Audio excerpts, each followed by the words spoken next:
Hey, this is Travis the TAO Templar. Let's go over the 5 emotional stages of TAO investment that I've personally discovered so far. Of course, none of this is financial advice. The first stage is novice. You're first learning about TAO. You heard from a random friend or Templar that there's this newfangled AI crypto that you think might be the next big thing. So you throw money at this Bittensor thing. The 30% pump days make you feel like an investor god.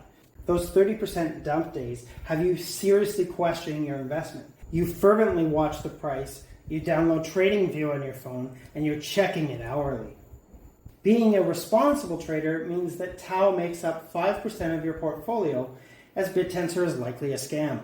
As an apprentice, you're learning that Bittensor is a little bit more than you originally realized. You're starting to realize that some really cool stuff can be built on this network. Heck, maybe it could even build the next ChatGPT. The voice in the back of your head thinks, this could be a scam, they're overpromising, Bittensor can't possibly do everything they say it can. The 30% dump days are very difficult, and you look to your friends for support. Some of your friends try to convince you it's a scam. You often think, the tech must be bad if the price goes down. You're checking the price every 4 hours, and TAO makes up around 10% of your portfolio. As a believer, you're starting to get more comfortable with those 30% dump days. Too many negative days in a row requires you to remind yourself that there's still a limited 21 million supply and that the real source of value in Bittensor is the organized permissionless competition. Every new aspect about the network you learn is unexpected and brings you excitement. It's a constant flow of hype. The fear and uncertainty aren't as strong as they once were. However, when someone makes a YouTube video about how Bittensor will crash to zero, you always watch it and then feel foolish afterwards as you can spot their misunderstandings. You check on the price once or twice a day, and TAO makes up around 20% of your total portfolio.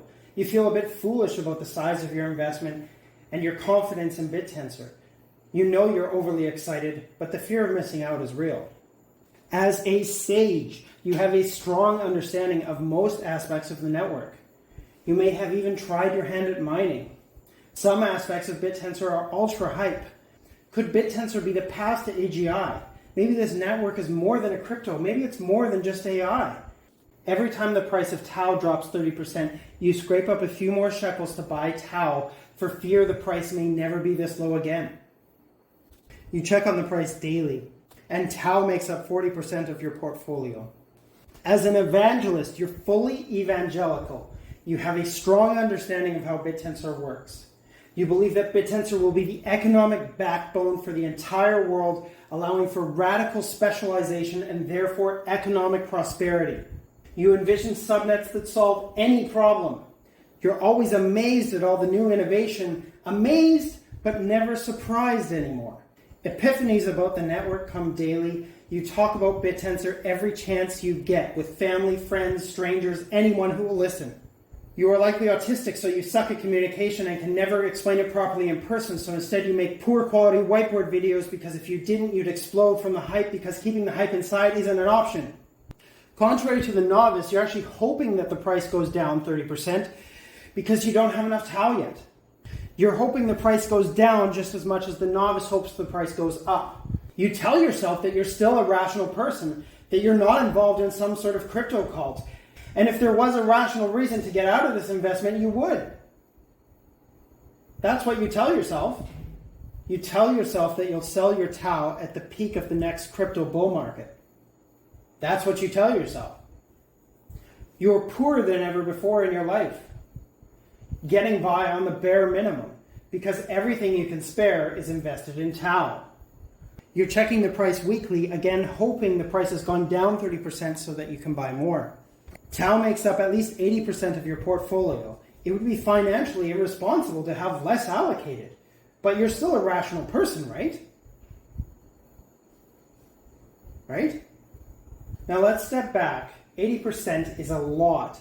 Obviously, you don't want to get to this stage. It's irrational. If you don't want to get to this stage, I'd suggest staying between novice and apprentice. Between 5 and 10% of your portfolio allocated to this is probably rational. You'll notice the difference between each stage is understanding the Bittensor network more and more and more. So the more understanding you have, the more you allocate towards Bittensor.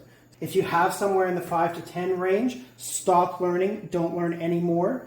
The other thing I wanted to mention is that you cannot go back. I haven't seen it possible to go from an evangelist back up to a novice. So be very careful with how much you learn. Obviously, none of this is financial advice. Obviously, this was mostly jokes. Mostly. Right? Try to stay rational, folks. Thank you.